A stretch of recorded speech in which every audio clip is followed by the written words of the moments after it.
Welcome to another episode of Assumptions. This is the podcast that explores worldviews with two people who have vastly different outlooks on the world. Vast. My name's Daniel. I am a Christian. Well, my name is Kyle. I describe myself as a humanist. But today, we get to talk about our drive to create. Why do we create the things that we do? I'd like to jump right into this. Daniel, let's first, before we focus on the why, let's focus on the what. What have you created? I fall down to my knees. Eyes are raised to the sky. I write, so my website's full of writings. I'm trying to get published on other websites right now, whether that's film reviews or whether that's essays on experiences. I also take a lot of pictures and photographs and visual art that way, and I create music, do a fair bit of music. When you say, well, let's take a look at the writing first. Is your writing mostly nonfiction? Like you said, movie reviews and stuff like that. But you haven't done fiction at all? And I don't have the desire to. I wish I did. Mm-hmm. There's never been like part of me that says, oh, I have this story I want to tell. Mm-hmm. I never have. And I hope that changes. Maybe. I mean, you don't need to, I guess, in that case. I admire it, though. What kind of music? I do a lot of music with my church. So that would be creating usually songs that already exist, often in a folk type quality, I guess you describe them as those kinds of songs, and then creating ways of portraying them that work, that take what is being said and make the music fit. Right. Well, I know that just based on our conversations in the past, off podcast, that you started a lot with photography in your younger years. Yes. What was it about photography that drew you to it? That's a good question. I could never draw. I'm a very clumsy person, clinically clumsy. Clinically clumsy. Yep. That's the name of my sophomore album, by the way. And it's like I could never draw, but I always had this desire to capture the beauty around me. What I found with photography is when you walk outside, when you look at a room filled with light, it's beautiful. And so photography is a way of capturing that beauty and having others see it. And I loved when I thought about them. As my type of photography is finding moments of beauty and capturing those moments, or again the feel of something and finding it's there. It already exists, and most of the time we don't notice it, or if we do notice it, we don't capture it. It's only a small fraction of that gets captured. And I kind of, as I say, well, the artist, the true artist, the one who created all this, that beauty is there, you won't even see it. Right. And we're just borrowing some of it and seeing some of it. I mean, it sounds like for most of the art creation that you're doing, to be all like therapist on you here for a second, it's that you are documenting things. You want to take stuff that already exists and then grab people's attention with what they're already seeing. Or explain it. Or explain like this is why this is why this exists and why understanding it. Yeah. Sure. Okay. Sure. Yeah. Why is that something that drives you? Because I think that the when you look at, for instance, from a worldview perspective, that the world already exists, and it doesn't exist happen chance. It exists because someone created it. Yeah, so, we're all in the Matrix. Yeah, exactly. That's what I believe. I've actually never seen that film. Another reference Daniel doesn't get. Sure. So the world is beautiful as it is. There already is something, and so to explain it or to cast a light on that beauty kind of fits with my thinking anyways. Mm-hmm. I'm not necessarily creating new beauty because there's no way you can create out of nothing. That already exists. You're just finding new ways of showing it or revealing it or understanding it. All right. Yeah. I disagree, but okay. We'll talk about that later on. What about you? You're a YouTube creator primarily? Am I primarily? I guess so. In nowadays, I guess I would consider myself that's the primary thing that I'm doing. So I do upload videos twice each week, and I'm actually debating whether I want to go 3 times a week here fairly soon. But we'll see if I get to there. Video has really been a passion of mine for the last few years. A lot of that being documentation. Yes, a lot of vlogging where I'm talking about something that's in my head or something I'm struggling with, but also really branching out and trying to document other people. It's really fascinated me. I think seeing how other people live or what their desires are or how they see the world is just interesting me. Right. Anyways, so I like to do that, but I also do podcasting. I also write. Yeah. I like. You write more stories, right? I do more fiction. Okay. Yeah. Why is I've that? dabbled in the nonfiction thing. It's Yeah. just trying to create a story out of my journey has always been hard for me. Interesting. I've always taken to there's a character actor named Stephen Tobolowsky, who has this phrase like, a story isn't a story unless there's a beginning, a middle, Sure. an end, and there's an emotional attachment to it. Right. Whether that's sad, happy, And you're missing the laughing. emotional attachment, right? Well, no, it's actually more the end beginning, bit. middle, and end bit. Yeah, Like I yeah. don't like I can say like, oh, this was a funny thing that happened to me when I went to the store one day. Uh-huh. But it's like, that's not a story. That's something that happened. Right. That's not a story that I can. So I always get into my head too much about Interesting. those things. I need to know. I wonder if is that at all a reflection of the worldview, where your worldview doesn't necessarily have an ending outside of the eventual extinction of the sun and all that exists. You know, when the sun eventually explodes. yeah, that the thing. whole thing that we work towards is gone.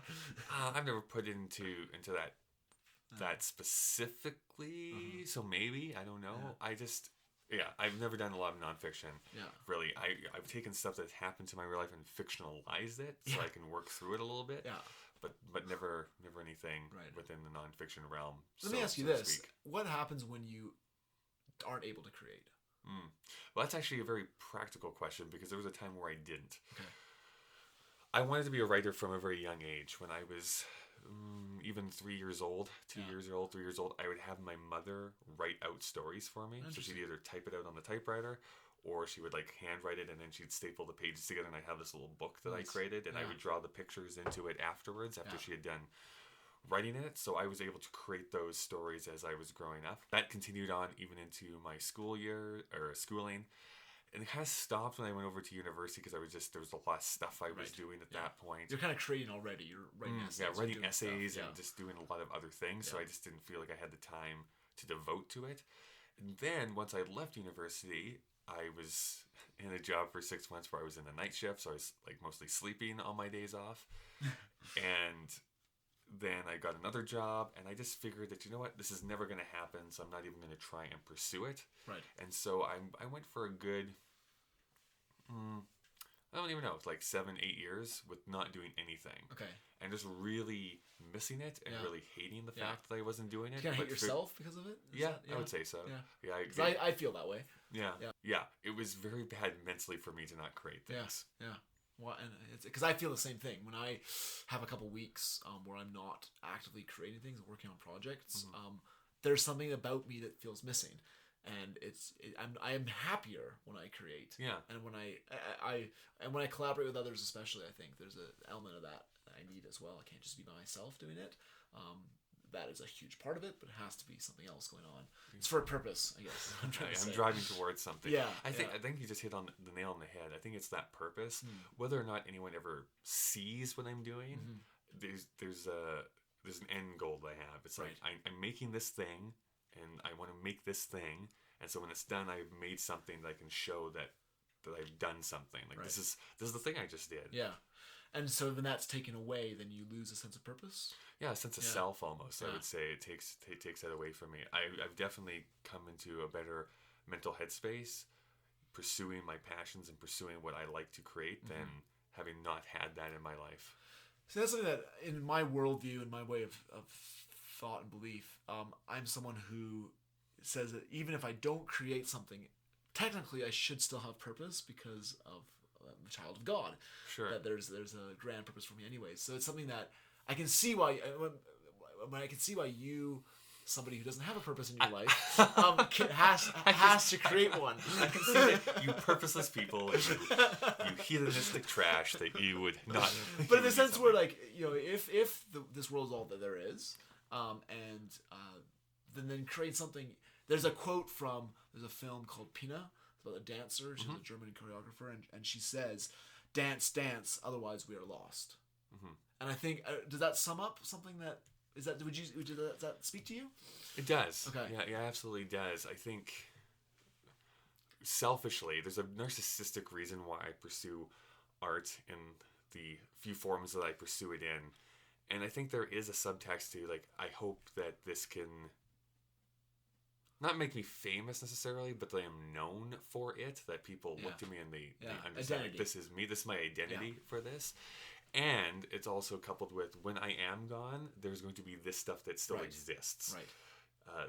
You can never get rid of me 100% because there's still this document of something that says, hey, Kyle was here. Right. That's, I think, the really cool thing that's always fascinating me about film and TV is that, you know, there's these people that, you know, have been dead for 40, 50 years. Yeah. Charlie Chaplin. Yeah. We still watch his films 100 years after he started making them. Yeah. And they're still great. Yeah. So he still exists in our popular mind. Sure. He will never truly die because he's always going to be remembered. What happens when the world ends? Well, I think in that It's case... an honest question. It sounds... No, well, I think in that case, he'll just like bounce it around like the globe in The Great Dictator and then... Okay, then he just... do a hook shot and it'll be fine. It'll be fine. Well, I mean, that's... yeah. I mean, that's a whole other question. I think practically we'll have probably figured out how to live on other planets by that time. But I mean, that's not really the purpose of this podcast. I think what you're really getting at too, what happens when the world ends or if everything went away. Yeah. Well, I don't care at that point because I'll be dead. Sure. But then why do you care now in that your identity will outlive you? Because aren't you dead already? I guess so. But I think what you're really asking is some ultimate ending of humanity. I'm worried about my ultimate end and being remembered by the people who still exist. Okay, that makes sense. So if art then is our identity, creating art, what happens when that's taken away? And I want to read a book. I gave you a book for Christmas called Art and Fear: The Observations Observations on the Perils and Rewards of Art Making. Yeah, I'll probably have that read by like 2 years from now. That'll be great. I'll talk to you then. But he says, consider that if artist equals self, then when inevitably you make flawed art, you are a flawed person. And when, worse yet, you make no art, you are no person at all. Mm-hmm. I have a counter quote. Oh, dueling quotes. I don't have it as nicely queued up as you just did there, but let me just do a quick... We can always cut this out later. Oh, no. Oh, I'm going to stumble through Okay. this. This is great audio that we're laying down here right now. This is something that actually hangs up in my house. And it's the quote by Ira Glass about artists. Yes, great quote. And I think the rebut to that about making bad art is that that's the journey. Yes, as an artist, you're not going to create perfect stuff when you start making it at the beginning, but I don't think that's the purpose of art either. Okay. The purpose is not to make great art right from the get-go. No, sure. It's to learn and understand about yourself. But then what happens when... Because, the other night, I was working this essay for a long time. It was an interview I did with one of my favorite recording artists. Put a lot of work into getting the interview to happen. Been writing several drafts of this, and I sent it off as a pitch to the publisher. Haven't heard back yet. And then I was like, I realized it was terrible. And I pulled up my phone, I'm reading it again, like, this doesn't describe us all. In a sense, like, my whole identity comes crashing down that moment, because what I'm putting my hope in that creation, like, what happens if you're not a Charlie Chaplin? If you end your life and you're unable to create? Like, what does that, where does that go to? I don't know. I think that the quest or your desire to make something trumps that. I don't know if being a Charlie Chaplin or being an Alfred Hitchcock or, I don't know, being a Shakespeare is the ultimate goal. I think it's just making truthful art that speaks to you. Let me first read the Ira Glass quote here. And I wish I could do Ira's voice, but I can't. And it goes like this. It's kind of long, but I think it sums up really nicely. So it says, "Nobody tells this to people who are beginners. I wish someone had told me. All of us who do creative work, we get into it because we have good taste. But there's this gap. For the first couple years, you make stuff, it's just not that good. It's trying to be good. It has potential, but it's not. But your taste, the thing that got you into the game, is still killer. And your taste is why your work disappoints you. A lot of people never get past this phase and they quit. Most people I know who do interesting, creative work went through years of this. We know our work doesn't have this special thing that we want it to have. We all go through this. And if you are just starting out or you are still in this phase, you gotta know it's normal. And the most important thing you can do is to do a lot of work. Put yourself on a deadline so that every week you will finish one story. It is only by going through a volume of work that you will close that gap, and your work will be as good as your ambitions. And I took longer to figure out how to do this than anyone I've ever met. It's going to take a while. It's normal to take a while. You've got to fight your way through it." That should be the name of our podcast. But we have good taste. But we have good taste. I swear we have Bear good with taste. us. As a chandelier falls from behind us. On a certain romance or a sideways glance. Haven't you heard? Haven't seen? I'm giving up hope, if I know what that means. Haven't you heard? Haven't you seen? But I think that is the key thing. For me, I go back occasionally and I look at older videos I did from 7 or 8 years ago. I'm like, this is awful. Like, it's so bad. But I hadn't seen this quote at the time. But I did put myself on that deadline. I made the commitment to say I'm going to make a video every single week for whenever I want to stop this. Yeah. And that was 7.5 years ago. It's doubled. And now I've doubled that up. And so I keep just making those deadlines. Yeah. To the point where it's like, there's this other quote from Lorne Michaels, who's been the longtime producer of Saturday Night Live, who says, like, we don't put on a show on Saturday because it's good. We put on a show because it's Saturday. Like, you have to kind of go with what you have at that point. And I've always felt the same way. Is that, yes, even like from a few months ago, there might have been certain Thursdays, like, I'm not the biggest fan of this idea or the execution that this had. But it's Thursday, and I said I was going to make a video every Thursday at 3 o'clock, and this is what I'm doing. Right. So this is what's going up here this week. So kind of what you're saying is, my challenge is, what happens if your art is your identity? Then what happens when your art fails? Or let's say you get to be someone like our friend we just talked about last episode, who doesn't get to be a certain point where their art never gets good, right? Because they're like, and I should point out too that I do think that I've gotten way better. I do see a marked improvement over the years, so there definitely is that. Spoiler alert: Kyle thinks he's good. Spoiler alert: I'm amazing.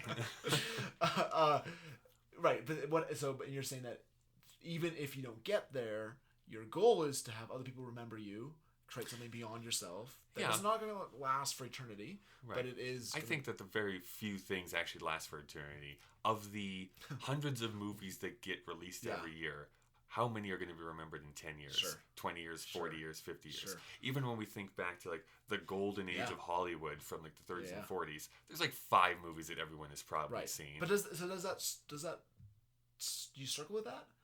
Yeah, of course, because I want to be one of those people, obviously, that wants to be remembered. Right. But at the end of the day, I realize that my chances of having that happen, probably not realistically going to happen.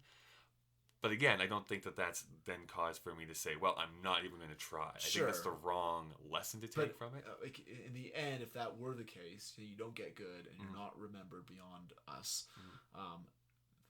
your significance comes from the fact that you actually just did create. Yeah, because I think just doing that does inspire others. I don't. Again, like I'm humble bragging again, but there's been a few times people have texted me and be like, "I'm so impressed by your dedication to this. I'm so inspired by your artistic output." That's me.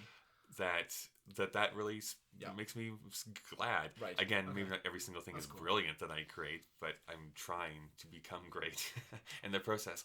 But how about you? Like, what do you come down? I was talking to a friend at work just the other day who was discouraged, and I asked why, and she's an actress, and she said, "Well, I want to get good, and I'm looking at the work I'm doing right now with a certain program she was in, and it sucks. Like, I just don't like. I want to remove it and start fresh." And I identified with her because I was going through this essay this last week, and I shared my experience with that. And I told her that, in the way I look at it is, my identity, ultimately, even though it's so easy to make it my art, my identity, it can't be. Because as a Christian, my identity is, it's not my art that saves me. It's not by creating good art that I'm going to last. That's not how I'm going to last. Because in the end, it's not going to matter. Sure. I'm going to last because I'm a beloved child of God who's been redeemed by him through Christ. And that's my identity. And so even if everything I do fails, that's okay, because it doesn't need to succeed. What he's done has succeeded, and it will last. So that kind of gives me... So then why do you still create? Why do you still create? Well, so then, in a sense, the way I look at it, my theology, if you will, of art, is that, first of all, God is the artist, and so I mimic what he's doing. And then also, art is a gift. I remember writing one essay where I was working on it, and I was up late at night, couldn't sleep, and all of a sudden the words came. Like, I was reliving this memory that I forgot about. It was being put in words that were making me tear up. I sent the essay to a friend. He said, "That was just beautiful. I don't know what just happened there." I was tearing up reading it. It's a mess. You got to clean it up. So I had to work on that essay really hard. Yeah.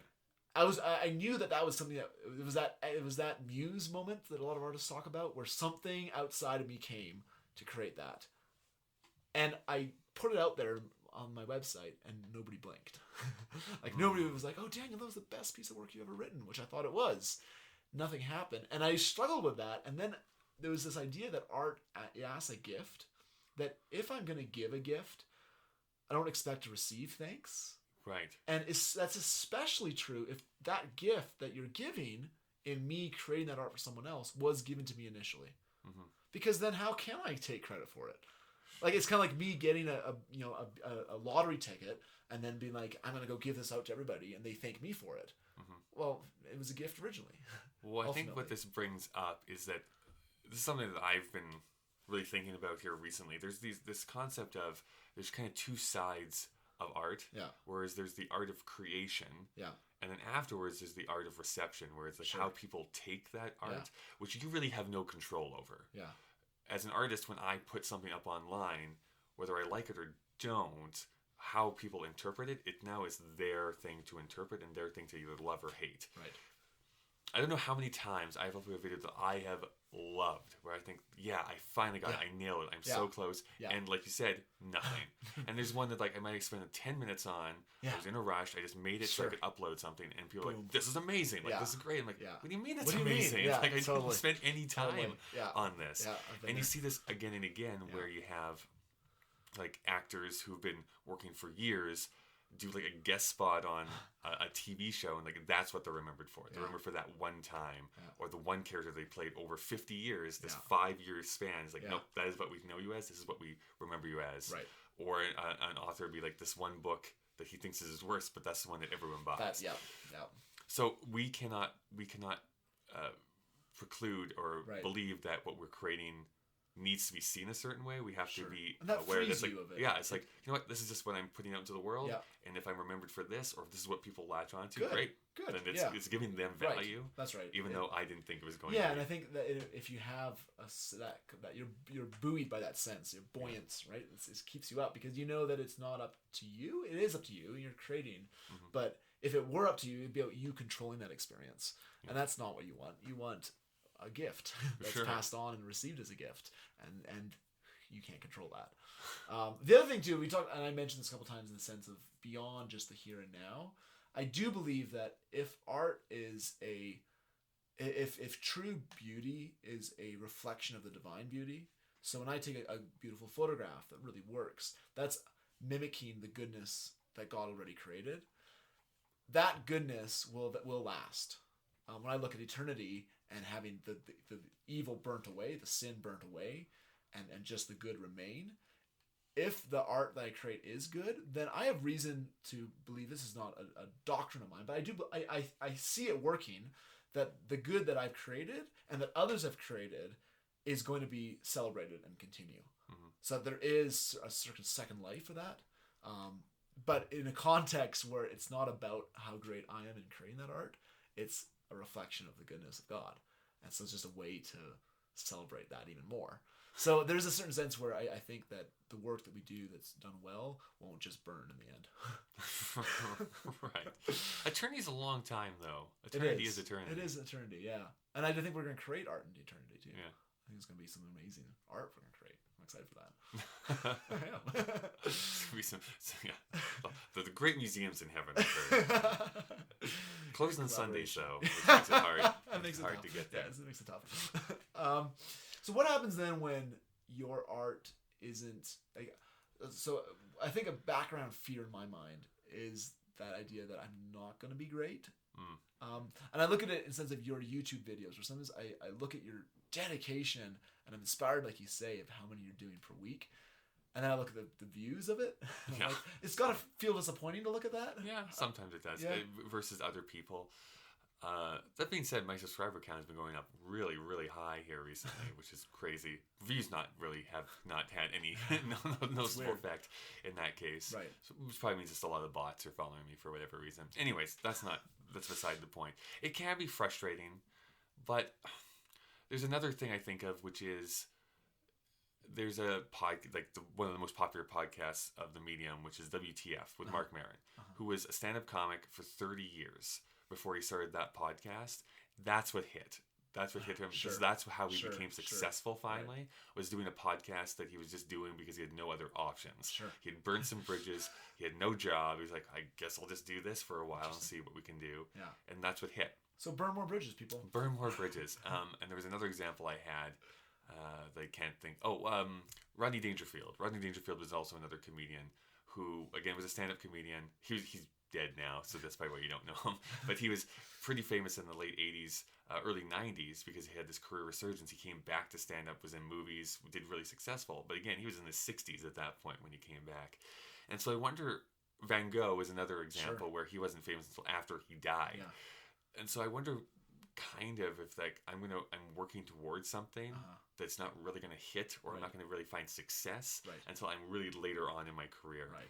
And I have to be comfortable with that. If success is gonna come, it might take 20 years or 30 years before something actually happens for me. Yeah. And this is somewhat of a scary thought that you have to work that long before people start to recognize you. What if that doesn't happen? That doesn't happen. I can't really worry about that. Okay. But what I do know 100% is that I am really glad that I was not my younger self when I became successful, because I would not have been able to just handle it. If I was in the headspace that I was back then, and was given like, oh, you have 1 million views and like people want to talk to you and you have all these brand deals, I don't know where I would be. Yeah. Like whether I'd be like a huge like jerk narcissist, Totally. or something even worse than that, I just believe based that on too, my mental abilities at that point. I believe that God actually like organizes those things. And Sure. So there's that. Yeah. I think it's Jesus, my gardener. He's a great guy, fantastic guy. Doesn't work on Sundays, so it's weird. It's also weird. Just kidding. Yeah, there's a quote from the Bible that I want to read you. The Bible? The Bible. Or just a Bible? The Bible. Holy Bible. The Holy Bible. Yeah. But it's in there's a book called Ecclesiastes. You hear the phrase "life is vanity," and it came from that book. And it's just this old guy who's experienced a lot that's just basically complaining about like how nothing under the sun is worth living for. Oh, it's a very sobering book. But he has this phrase that I think about a lot, and it says, "My son, beware of anything beyond these. Of making many books there is no end, and of much study that is a weariness of the flesh." And I think of that a lot. Of making of books there is no end. In the sense that, I mean, you're talking about books right now. You can't read all the books out there. It's impossible. It's impossible. So, and almost in a sense, why add more? Like, why write a book? Yeah, right. Why write a book? Who cares? Why make another YouTube video? There's like 50 hours of it every hour or something like that being uploaded to YouTube. So it's you can't keep up. There's no way you can watch every YouTube video. We have enough movies being made. Yeah.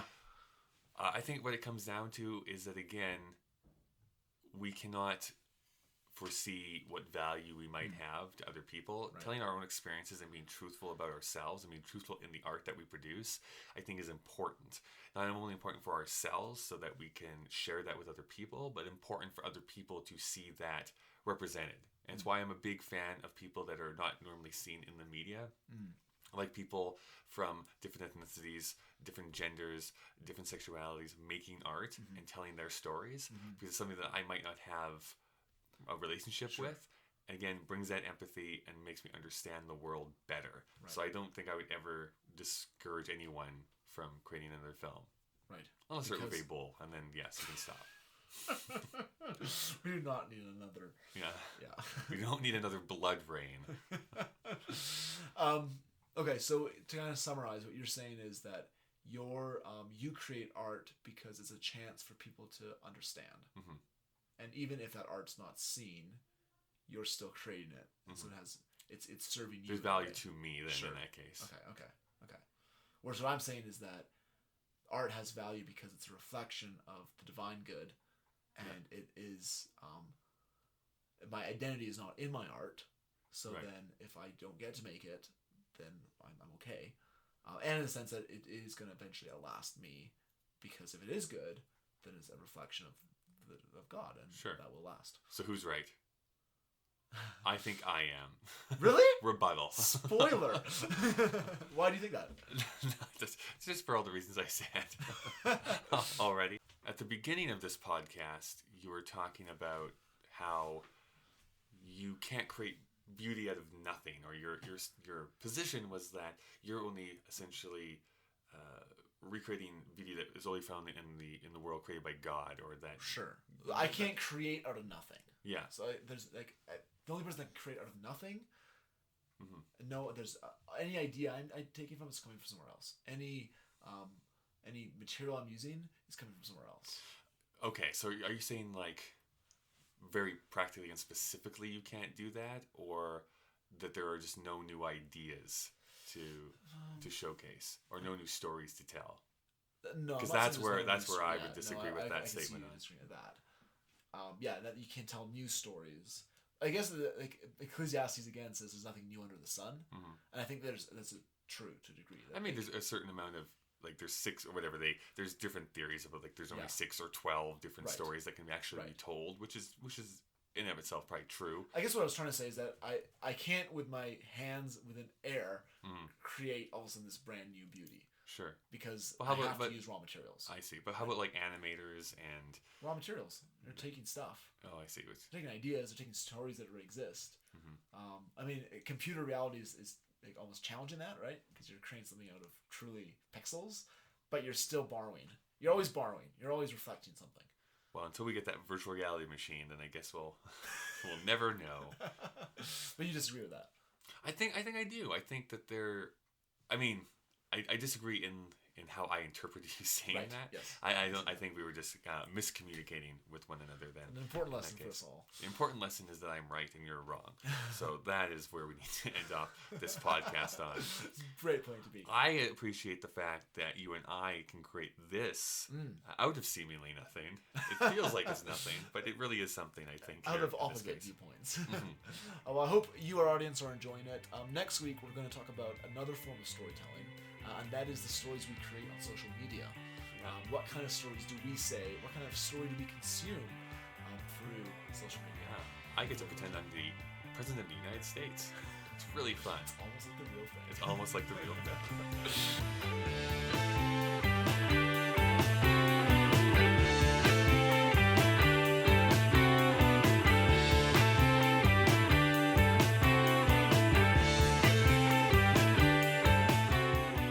Well, I suppose it's time for me to do the credits once again. I'm Kyle Marshall, and along with Daniel Melville-Jones, we both produce what you just heard, Assumptions. And hey, if you liked what you just heard, tell somebody about it.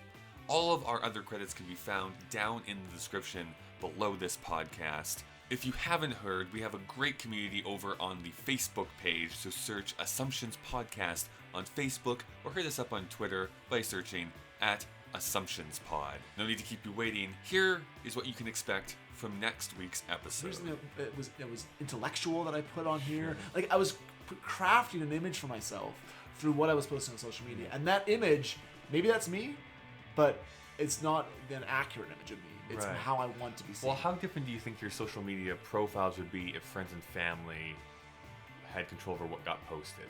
Interesting. Like, they're the ones posting? Yeah. Huh, that's an interesting question. I mean, it'd be more honest, perhaps, sure, right? Maybe.